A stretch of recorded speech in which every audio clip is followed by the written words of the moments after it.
El Evangelio según el Espiritismo. Codificado por Allan Kardec. Capítulo 17. Sed perfectos. Caracteres de la perfección. El hombre de bien. Los buenos espíritas. Parábola del sembrador.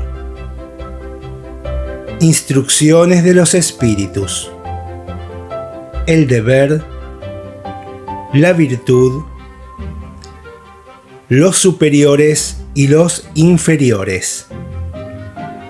El hombre en el mundo. Cuidar el cuerpo y el espíritu.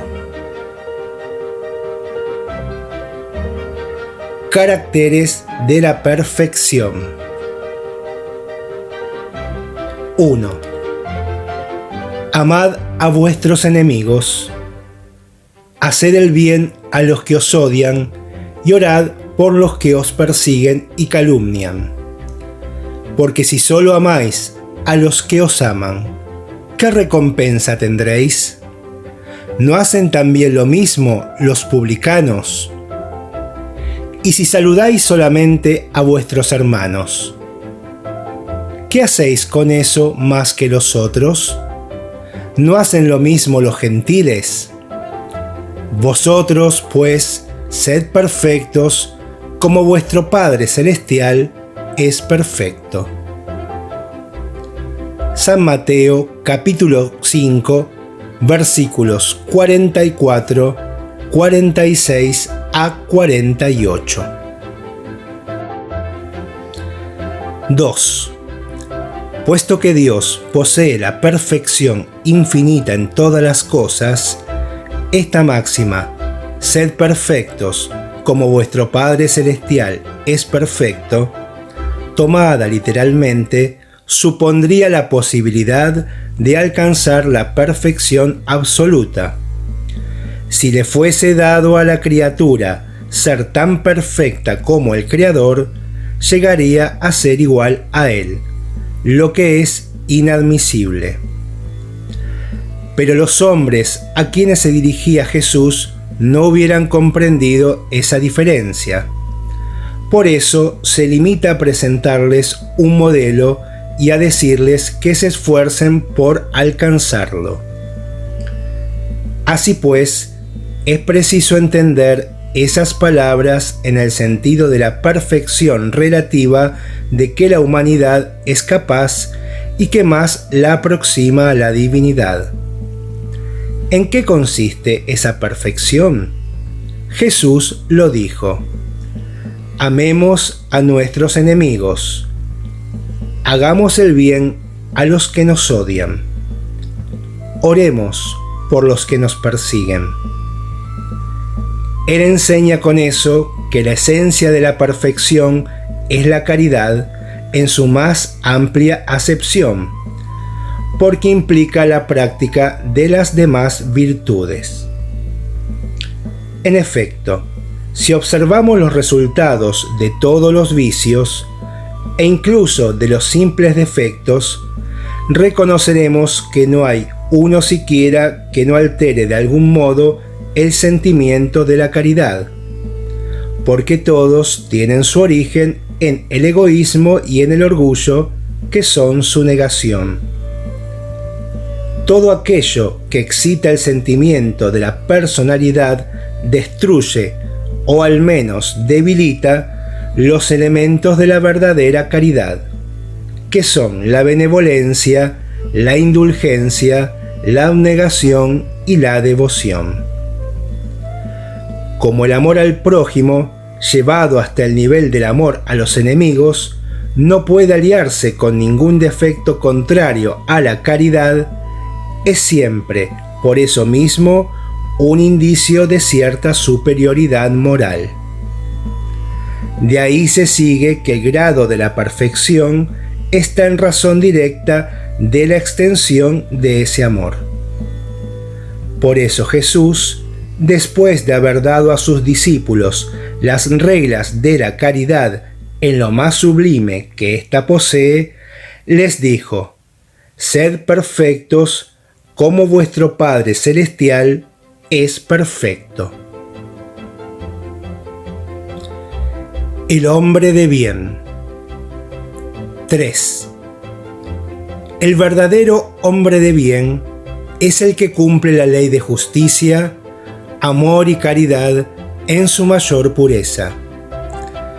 Cuando interroga su conciencia sobre sus propios actos, se pregunta a sí mismo si no ha violado esa ley, si no obró mal, si hizo todo el bien que pudo, si ha despreciado voluntariamente alguna ocasión de ser útil, si alguien tiene quejas contra él, en fin, si ha hecho a los demás lo que hubiera querido que hicieran por él.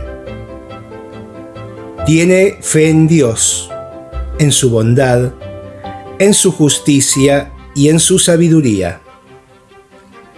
Sabe que nada sucede sin su permiso y se somete en todas las cosas a su voluntad. Tiene fe en el porvenir, por eso coloca los bienes espirituales por encima de los transitorios. Sabe que todas las vicisitudes de la vida, todos los dolores y desengaños, son pruebas o expiaciones y las acepta sin quejarse. El hombre compenetrado del sentimiento de caridad y de amor al prójimo hace el bien por el bien mismo, sin esperar recompensa. Retribuye el mal con el bien. Asume la defensa del débil contra el fuerte y sacrifica siempre sus intereses a favor de la justicia. Encuentra satisfacción en los beneficios que esparce, en los servicios que presta, en hacer felices a los demás, en las lágrimas que enjuga, en los consuelos que prodiga a los afligidos. Su primer impulso es pensar en los otros antes de pensar en sí. Es cuidar el interés de los otros antes que el suyo propio. El egoísta, por el contrario, calcula los beneficios y las pérdidas de cada acción generosa. Es bueno, humanitario y benevolente para con todos, sin distinción de razas ni de creencias, porque en todos los hombres ve a sus hermanos. Respeta en los demás las convicciones sinceras y no censura a los que no piensan como él.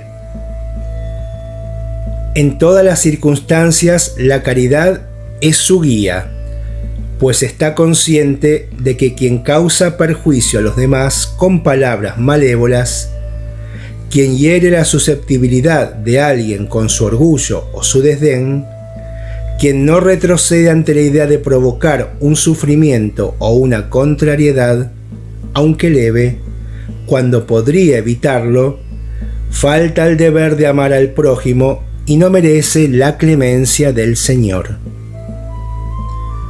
No tiene odio, ni rencor, ni deseos de venganza.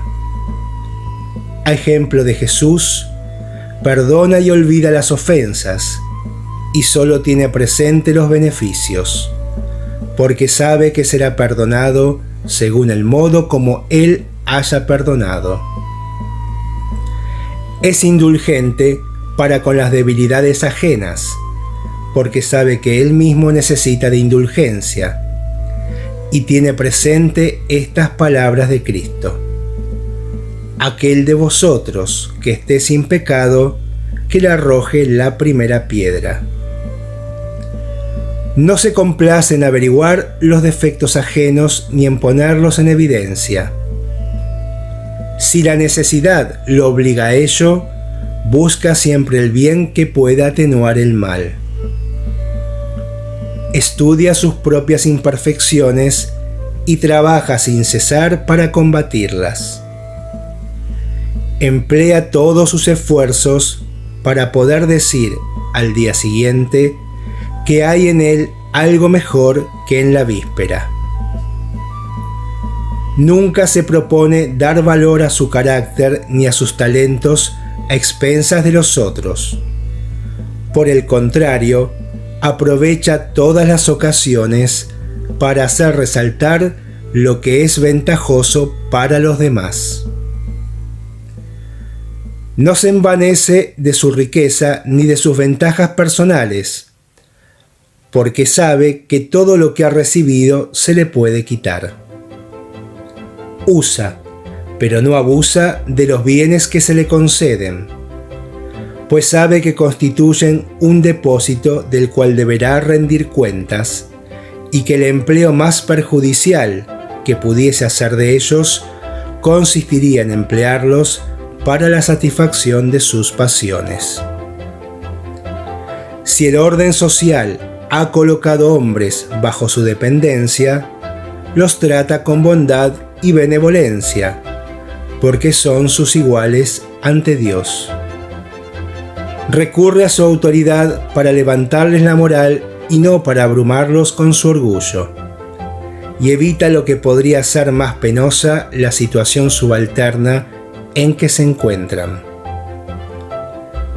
El subordinado, por su parte, comprende los deberes de la posición que ocupa y procura cumplirlos a conciencia.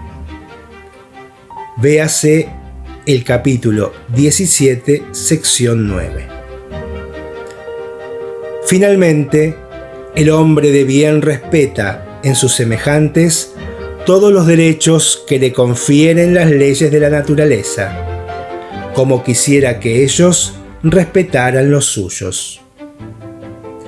No han sido enumeradas aquí todas las cualidades que distinguen al hombre de bien. Con todo, quien se esfuerce en poseer las que acabamos de describir, está en el camino que lo conduce hacia las demás. Los buenos espíritas. 4. El espiritismo bien comprendido, pero sobre todo bien sentido, conduce forzosamente a los resultados expuestos más arriba, que caracterizan al verdadero espírita tanto como al verdadero cristiano, pues ambos son lo mismo. El espiritismo no crea una moral nueva, simplemente facilita a los hombres la comprensión y la práctica de la moral de Cristo, al ofrecerles una fe sólida e ilustrada a los que dudan o vacilan.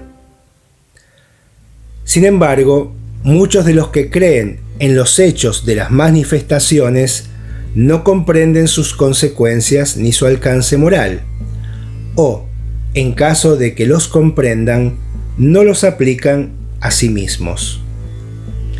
¿A qué se debe eso? ¿A una falta de precisión de la doctrina? No, pues no contiene alegorías ni figuras que puedan dar lugar a falsas interpretaciones. La claridad está en su esencia, y en eso reside su fuerza, porque va directo a la inteligencia. Nada tiene de misteriosa, y sus iniciados no están en posesión de ningún secreto oculto para el vulgo. Así pues, para comprenderla, ¿se requiere una inteligencia fuera de lo común? No, porque hay hombres de una capacidad notoria que no la comprenden, mientras que inteligencias vulgares, e incluso jóvenes apenas salidos de la adolescencia, comprenden sus matices más sutiles con admirable precisión. Eso es consecuencia de que la parte, por así decirlo, material de la ciencia solo requiere la vista para observar, mientras que la parte esencial precisa cierto grado de sensibilidad al que se puede denominar madurez del sentido moral, madurez independiente de la edad y del grado de instrucción. porque es inherente al desarrollo, en un sentido especial, del espíritu encarnado. En algunas personas, los lazos de la materia son aún muy tenaces para permitir que el espíritu se desprenda de las cosas de la tierra. La niebla que las envuelve los priva de la visión de lo infinito, razón por la cual no cortan fácilmente con sus gustos ni con sus costumbres, como tampoco comprenden que exista algo mejor que aquello de lo que están dotados. La creencia en los espíritus es para ellos un simple hecho que modifica poco o nada sus tendencias instintivas. En una palabra, no perciben más que un rayo de luz, que es insuficiente para guiarlos y proporcionarles una aspiración poderosa, capaz de vencer a sus inclinaciones. Se atienen más a los fenómenos que a la moral, que les parece banal y monótona. Solicitan sin cesar a los espíritus que los inicien en nuevos misterios, pero no intentan saber si ya son dignos de penetrar los secretos del Creador. Se trata de los espíritas imperfectos, algunos de los cuales se quedan a mitad del camino o se apartan de sus hermanos en creencia, porque retroceden ante la obligación de reformarse, o bien reservan sus simpatías para los que comparten sus debilidades o sus prejuicios. No obstante, la aceptación del principio de la doctrina constituye el primer paso que hará que el segundo les resulte más fácil en otra existencia. Aquel que puede, con razón, recibir la calificación de verdadero y sincero espírita, se encuentra en un grado superior de adelanto moral. El espíritu, que en él domina de modo más completo la materia, le confiere una percepción más clara del porvenir. Los principios de la doctrina hacen vibrar en él las fibras que permanecen inertes en los demás. En una palabra, le han tocado el corazón. Por eso su fe es inquebrantable. Uno es como el músico al que le alcanzan unos pocos acordes para conmoverse, mientras que el otro solo oye sonidos. Se reconoce al verdadero espírita por su transformación moral y por los esfuerzos que hace para dominar sus malas inclinaciones.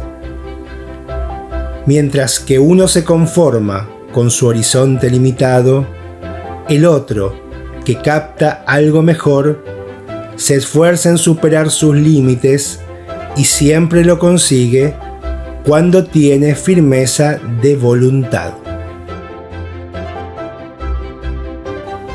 Parábola del sembrador. 5. Ese mismo día salió Jesús de la casa y se sentó junto al mar. Y se reunió una gran multitud alrededor suyo, por lo que se subió a una barca y se sentó en ella, y toda la gente permanecía en la ribera. Y les dijo muchas cosas en parábolas, hablándoles de este modo.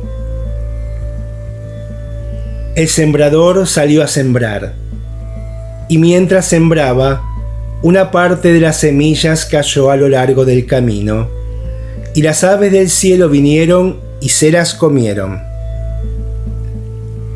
Otra parte cayó en lugares pedregosos, donde no había mucha tierra, y las semillas brotaron pronto porque la tierra donde cayeron no era profunda. Pero en cuanto salió el sol las quemó, y como no tenían raíces, se secaron. Otra parte cayó entre los espinos, y cuando estos crecieron, las ahogaron. Otra, finalmente, cayó en tierra buena, y las semillas dieron fruto, unas 100, otras 60 y otras 30. El que tenga oídos para oír, que oiga. San Mateo, capítulo 13, versículos 1 a 9. Escuchad pues vosotros la parábola del sembrador.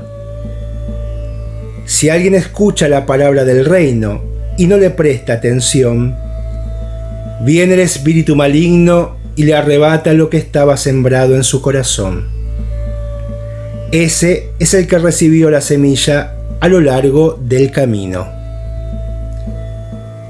El que recibe la semilla en medio de las piedras es el que escucha la palabra y la recibe con gozo en el primer momento. Pero como no tiene raíz, dura poco tiempo. Y cuando sobrevienen las tribulaciones y persecuciones por causa de la palabra, saca él de ahí un motivo de escándalo y de caída.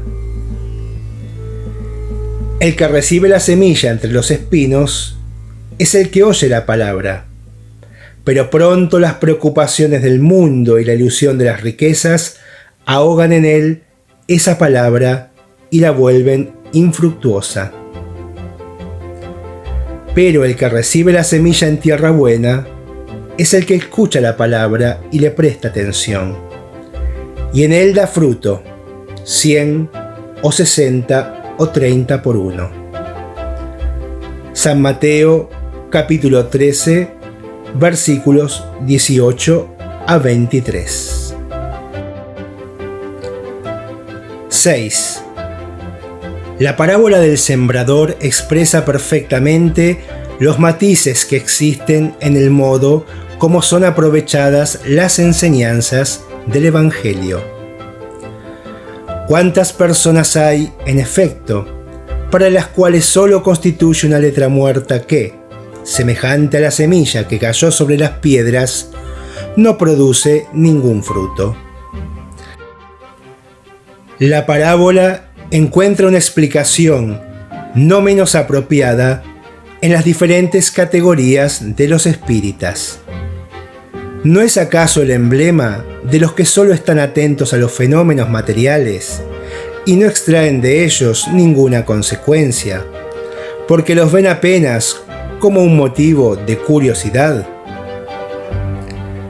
¿No simboliza a los que solamente buscan el lado brillante de las comunicaciones de los espíritus, por las que solo se interesan cuando satisfacen su imaginación, pero que después de haberlas oído permanecen tan fríos e indiferentes como antes? ¿No representa a los que consideran muy apropiados esos consejos y los admiran, pero para aplicarlos a los demás y no a sí mismos? ¿No alude, por último, a aquellos para quienes esas instrucciones son como la semilla que cayó en tierra buena y da frutos? Instrucciones de los espíritus. El deber. 7. El deber es la obligación moral del hombre, en primer lugar para consigo mismo y a continuación para con los otros. El deber es la ley de la vida. Se encuentra en los más ínfimos detalles, así como en los actos más elevados. Me propongo hablar aquí exclusivamente del deber moral y no del deber que imponen las creencias. En el orden de los sentimientos, es muy difícil que el deber se cumpla porque se halla en antagonismo con las seducciones del interés y del corazón. Sus victorias no tienen testigos y sus derrotas no están sometidas a la represión. El deber íntimo del hombre está confiado a su libre albedrío. El aguijón de la conciencia, ese guardián de la probidad interior, le advierte y lo sostiene, pero a menudo se muestra impotente ante los sofismas de la pasión. El deber del corazón, fielmente observado, eleva al hombre. Pero, ¿cómo especificarlo con exactitud? ¿Dónde comienza? ¿Dónde termina? El deber comienza exactamente en el punto en que amenazáis la felicidad o la tranquilidad de vuestro prójimo, y termina en el límite que no deseáis que nadie trasponga en relación con vosotros. Dios ha creado a todos los hombres iguales en cuanto al dolor. Pequeños o grandes, ignorantes o instruidos, todos sufren por las mismas causas, para que cada uno juzgue en su sana conciencia el mal que ha podido hacer. No existe el mismo criterio para el bien, que es infinitamente más variado en sus manifestaciones. La igualdad ante el dolor es una sublime previsión de Dios que quiere que sus hijos, instruidos por la experiencia en común, no cometan el mal alegando que ignoran sus efectos. El deber es el resumen práctico de todas las reflexiones morales. Es la valentía del alma que afronta las angustias de la lucha. El deber es austero y dócil, dispuesto a ceder ante las más diversas complicaciones, permanece inflexible ante las tentaciones. El hombre que cumple su deber ama a Dios más que a las criaturas, y a las criaturas más que a sí mismo. Es, al mismo tiempo, juez y prisionero en su propia causa. El deber es el más hermoso galardón de la razón. Depende de ella como el hijo depende de su madre. El hombre debe amar el deber, no porque éste preserve de los males de la vida, males a los que la humanidad no puede sustraerse, sino porque confiere al alma el vigor necesario para su desarrollo. El deber crece y se propaga con un aspecto más elevado en cada una de las etapas superiores de la humanidad. La obligación moral de la criatura para con Dios no cesa nunca. Debe reflejar las virtudes del Eterno, que no admite bosquejos imperfectos, porque quiere que la belleza de su obra resplandezca ante él. Lázaro, París, 1863. La virtud. 8. La virtud, en su más alto grado, comprende el conjunto de las cualidades esenciales que constituyen el hombre de bien. Ser bueno, caritativo, laborioso, sobrio y modesto son cualidades del hombre virtuoso. Lamentablemente, esas cualidades muchas veces están acompañadas de pequeñas enfermedades morales que les quitan el encanto y las empalidecen. Aquel que hace ostentación de su virtud no es virtuoso, puesto que le falta la cualidad principal, la modestia, y tiene el vicio que se le opone, el orgullo. A la virtud verdaderamente digna de ese nombre no le gusta exhibirse. Hay que adivinar su presencia, pues se oculta en la oscuridad y huye de la admiración de las multitudes. San Vicente de Paul era virtuoso, como eran virtuosos el digno cura de Ars y muchos otros a quienes el mundo prácticamente ignora, pero a quienes Dios conoce. Todos esos hombres de bien no pensaban que fuesen virtuosos. Se dejaban llevar por el impulso de sus sagradas inspiraciones y practicaban el bien con desinterés absoluto y pleno olvido de sí mismos. A esa virtud, comprendida y practicada de ese modo, os invito, hijos míos. A esa virtud, en verdad cristiana y espírita, os exhorto a que os consagréis. No obstante, apartad de vuestros corazones la idea del orgullo, de la vanidad y del amor propio, que ineludiblemente quitan el encanto de las más hermosas cualidades. No imitéis a ese hombre que se presenta como modelo y hace alarde de sus propias cualidades a los oídos complacientes. La virtud que se ostenta esconde a menudo una infinidad de pequeñas torpezas y de detestables cobardías. En principio, el hombre que se enaltece a sí mismo, que erige una estatua a su propia virtud, anula por ese simple hecho todo el mérito efectivo que puede tener. Pero, ¿qué diré de aquel cuyo único valor consiste en aparentar lo que no es? Admito que el hombre que practica el bien experimenta una satisfacción íntima en el corazón, pero a partir del momento en que esa satisfacción se exterioriza en busca de recibir elogios, degenera en amor propio.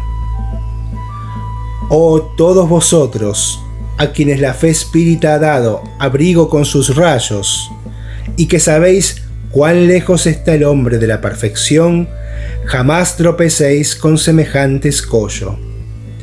La virtud es una gracia que deseo para todos los espíritas sinceros. Con todo, os diré, más vale poca virtud con modestia que mucha con orgullo. Por el orgullo, las generaciones sucesivas se han perdido. Por la humildad, habrán de redimirse un día. François-Nicolas Madeleine, París, 1863. Los superiores y los inferiores. 9. La autoridad, lo mismo que la riqueza, es un encargo del que deberá rendir cuentas aquel que está investido de ella. No supongáis que se le ha conferido para proporcionarle el vano placer de mandar, ni tampoco, como lo cree equivocadamente la mayor parte de los poderosos de la tierra, como un derecho o una propiedad. Dios, por otra parte, les demuestra constantemente que no es ni lo uno ni lo otro, pues la retira cuando le place. Si fuese un privilegio inherente a la persona que la ejerce, sería inalienable. Así pues, nadie puede decir que algo le pertenece cuando se le puede quitar sin su consentimiento.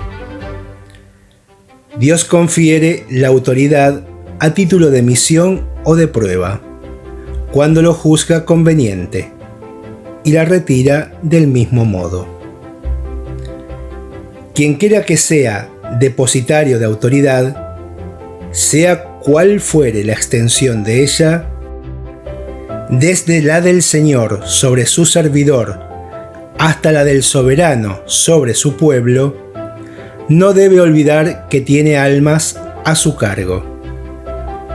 Habrá de responder por la buena o mala orientación que imparta a sus subordinados, y sobre él recaerán las faltas que éstos lleguen a cometer, así como los vicios a los cuales sean arrastrados a consecuencia de esa orientación o de los malos ejemplos que dé.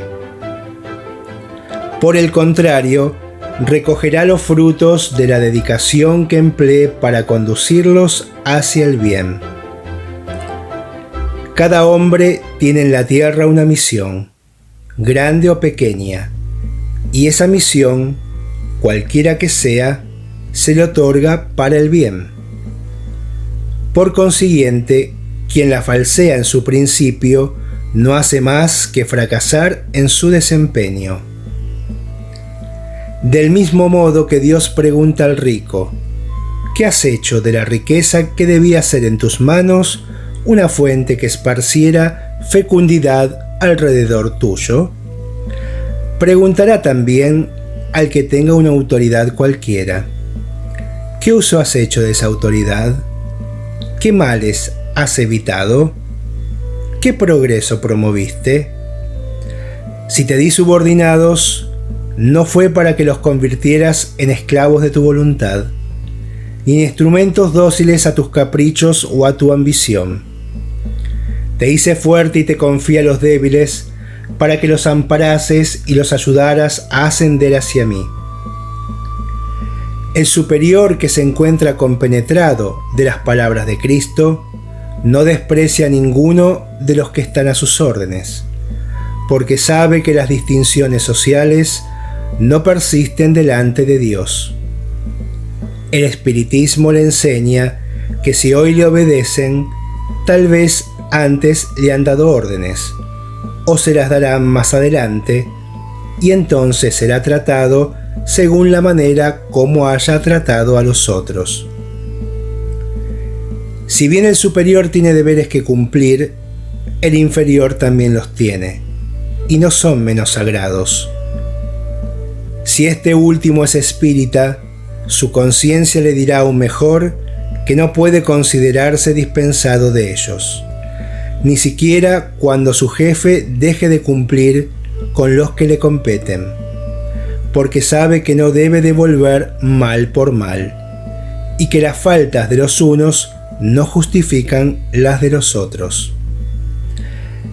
Si sufre por su posición, dirá que seguramente lo ha merecido, porque es posible que él mismo haya abusado en otro tiempo de su autoridad, y porque le corresponde a su vez experimentar los inconvenientes que ha hecho sufrir a otros.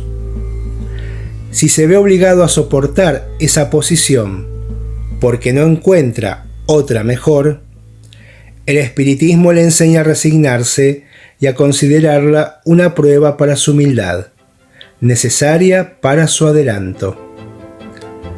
Su creencia lo guía en la manera de comportarse y lo induce a proceder como le gustaría que sus subordinados procediesen para con él, en el caso de que fuera el jefe.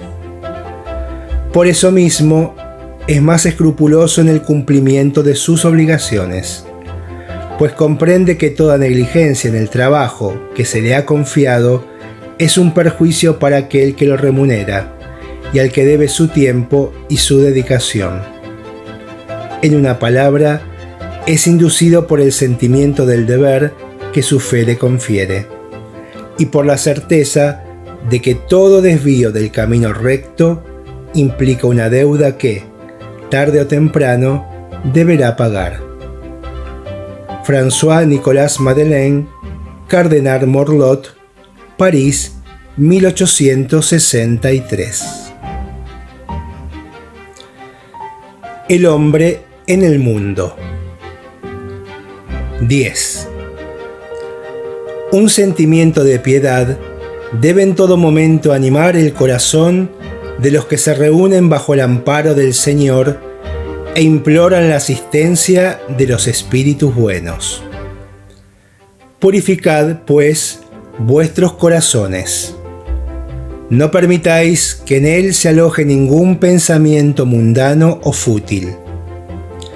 Elevad vuestro espíritu hacia aquellos a quienes convocáis, a fin de que, al encontrar en vosotros las disposiciones necesarias, puedan esparcir en abundancia la semilla que debe germinar en vuestros corazones y producir en ellos frutos de caridad y de justicia.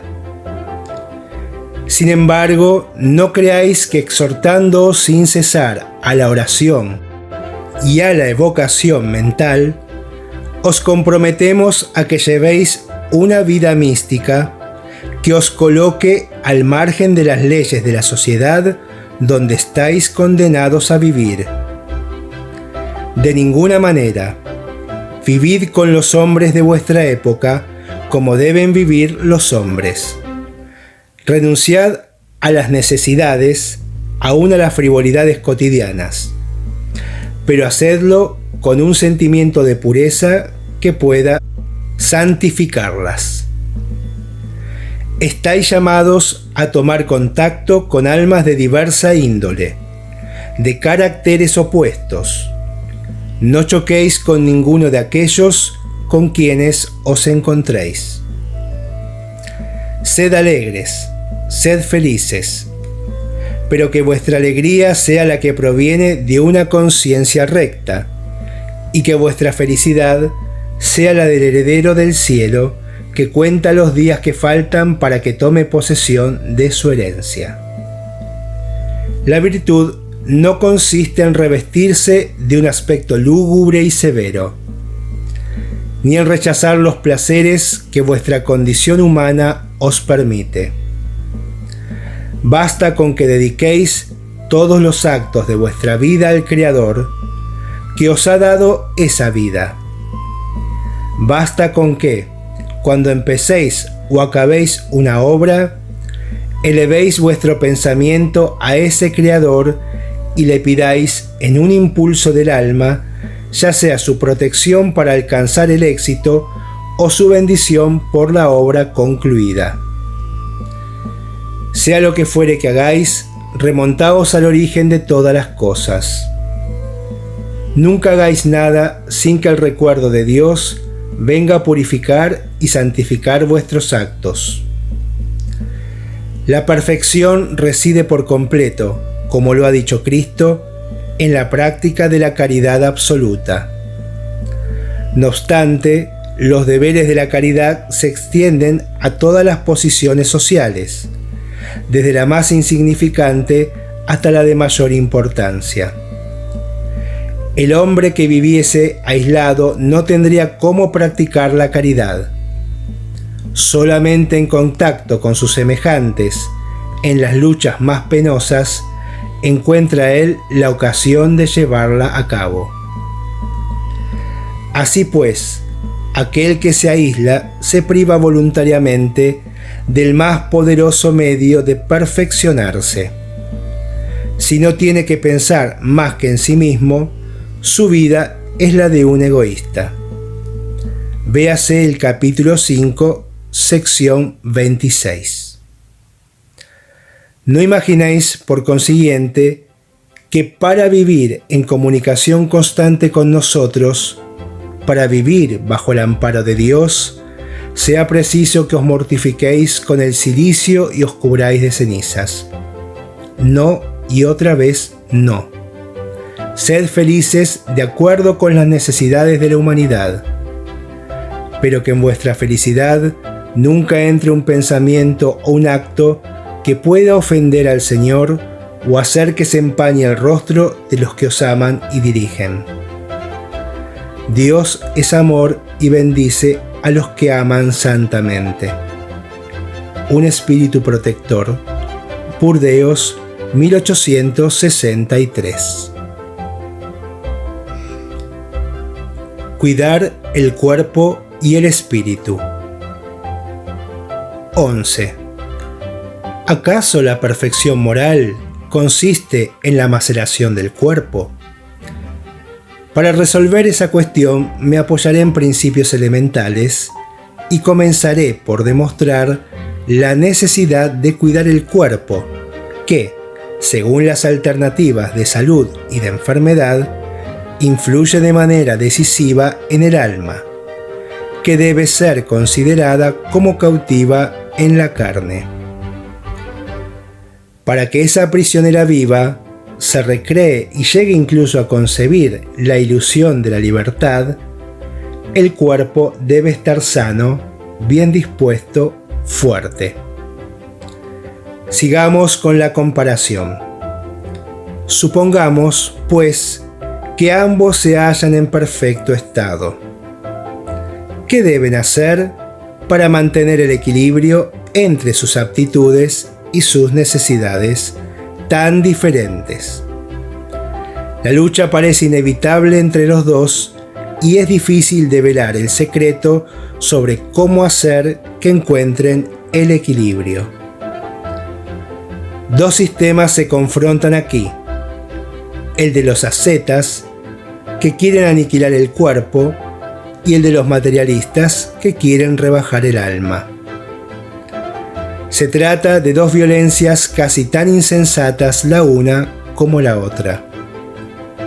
Al lado de esas dos grandes divisiones, pulula la numerosa tribu de los indiferentes que, sin convicción ni pasión, aman con tibieza y gozan con economía.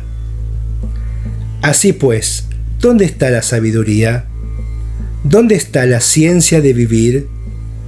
En ninguna parte.